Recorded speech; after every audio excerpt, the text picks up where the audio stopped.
Hello, this is your pastor speaking. I thought I'd touch base with you midweek, and we'll start doing that on a regular basis.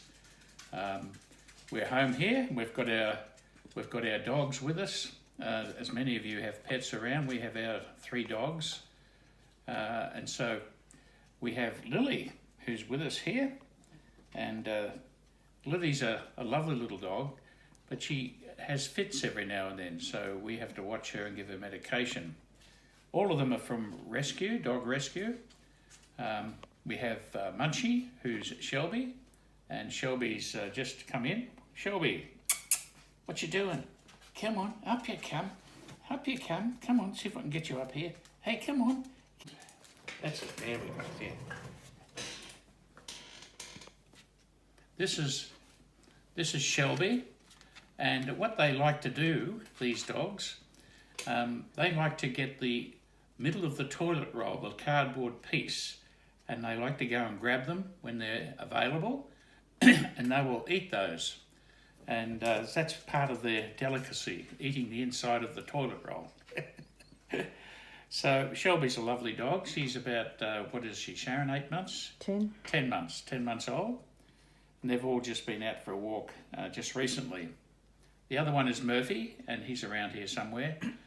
You may get a look at Murph as we go along. But the idea of me connecting with you is that we would just encourage one another.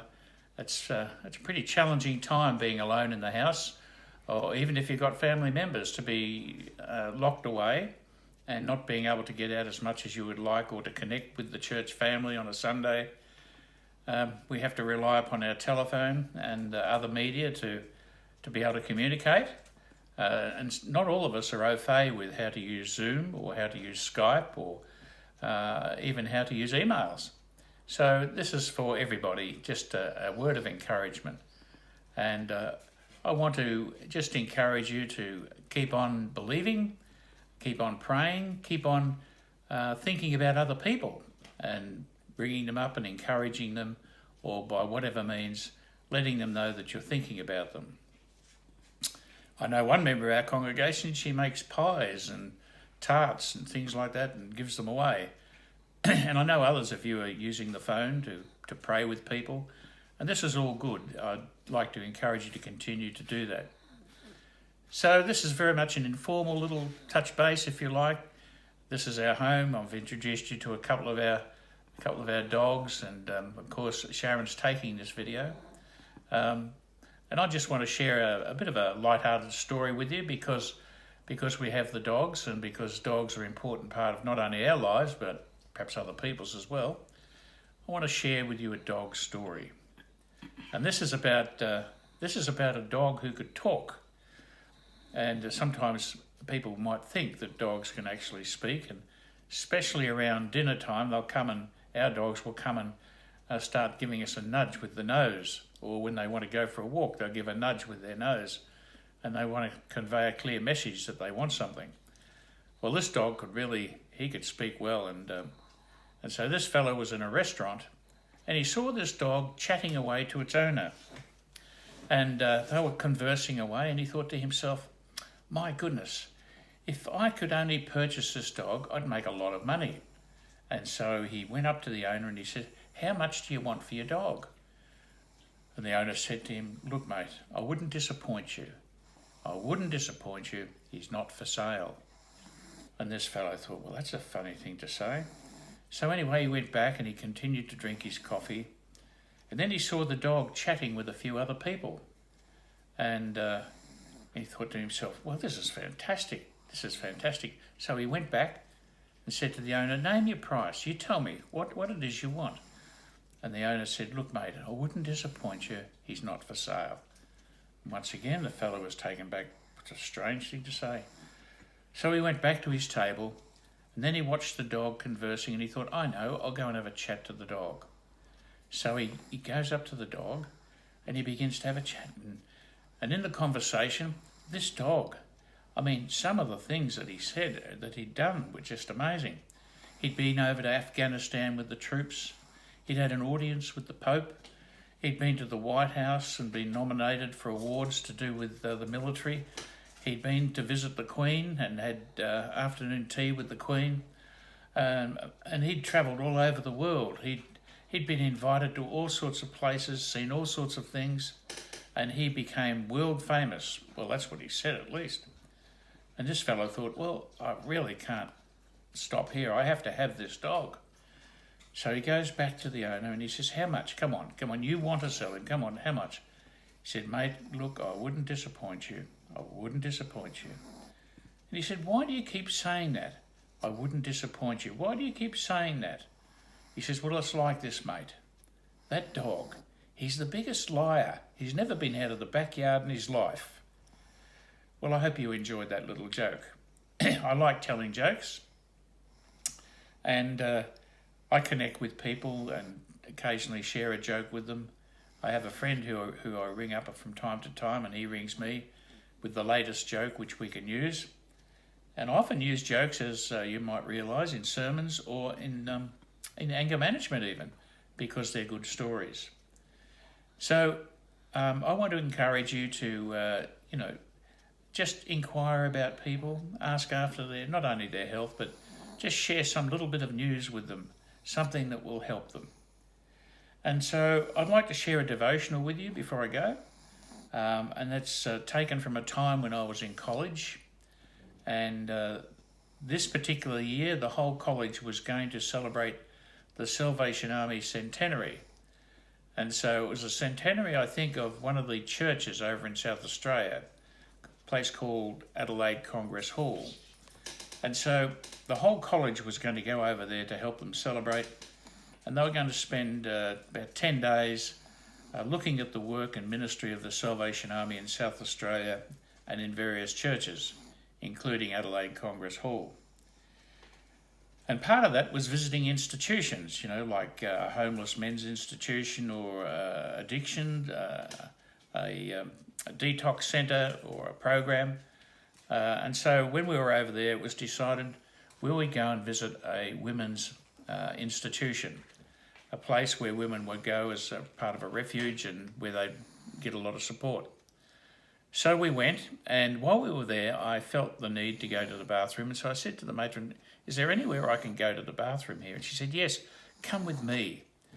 And so she took me along and she said, here, you can go here. There'll be no problem. Because it was an all-ladies institution, I thought I'd better ask.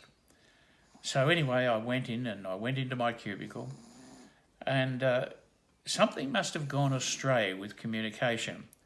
I think what happened was that others had asked to go to a bathroom, and so they divided them up into men and women, and they sent women in one direction to one bathroom and men to another bathroom. Well, guess what? I heard a lot of giggling, and I heard a lot of female voices, and the next thing I know, in that particular bathroom, there's a whole lot of ladies. And what made matters worse was I was still in my cubicle, and they began to line up outside. And I thought, my goodness, what am I going to do here? And so I thought to myself, well, I could just sit quietly and just let it all fade away, pass away, or I could declare my presence and it'd be embarrassing, but then I'd be able to just move out and that would be it. So I was reluctant to declare my presence, as you'd well understand. So I just sat there quietly. But unfortunately, the queue that was forming up outside my door, one of the ladies who was right in front began to get impatient. And she began to kick the door and yell out, come on, hurry up, what are you doing in there? And I thought, well, it's no good, I'll have to declare myself. So the only thing I could think of to say was, excuse me, ladies, I'm here. And with that, a holy hush fell upon the bathroom area. And as I left, many of them turned their backs. They couldn't bear to look upon my face because of the embarrassment. And so that was probably the most embarrassing incident that I experienced in college. I guess it's a good lesson because, you never know when you're going to be hemmed in. You never know when you're going to be challenged about whether to be quiet or whether to declare your presence. That takes wisdom. And so I learnt a lot from that, and I think about that humorous situation And I think about it in relation to Psalm 139. So I'm going to share that little passage with you and have a prayer with you. And I pray that your week has been a good one and that you'll continue to have a good time. We had a lovely sermon last Sunday with Pastor Ray, and this time it'll be Marg who'll be preaching to us. We look forward to that, and you'll receive, as usual, your service lead and other links. So Psalm 139, you have searched me, Lord, and you know me. You know when I sit and when I rise. You perceive my thoughts from afar. You discern my going out and my lying down. You are familiar with all my ways. Before a word is on my tongue, you, Lord, know it completely. You hem me in behind and before, and lay your hand upon me.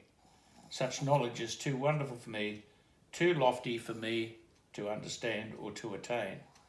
Where can I go from your spirit? Where can I flee from your presence? If I go up to the heavens, you are there. If I make my bed in the depths, you are there. If I rise on the wings of the dawn, if I settle on the far side of the sea, even there your hand will guide me. Your right hand will hold me fast. If I say, surely the darkness will hide me and the light become night around me, even the darkness will not be dark to you. The night will shine like the day, for darkness is as light to you. May the Lord bless you for this rest of this week, and each week I look forward to just bringing you something simple. Perhaps it'll be prayer requests, it'll be events that are happening in the church around different families. It'll be just something of a humorous time, but there'll be a devotion as well and a word of encouragement. So God bless you. Let me pray to finish. Lord, I just pray for my friends, the people of Millgrove Baptist Church. I pray that you'd uphold them and bless them, give them encouragement and heart. Help them, Lord, to continue to walk the way of discipline, to the way of restraint, and to enjoy their time with you and to seek out your face every day for your guidance and your strength. In Jesus' name, amen. God bless you.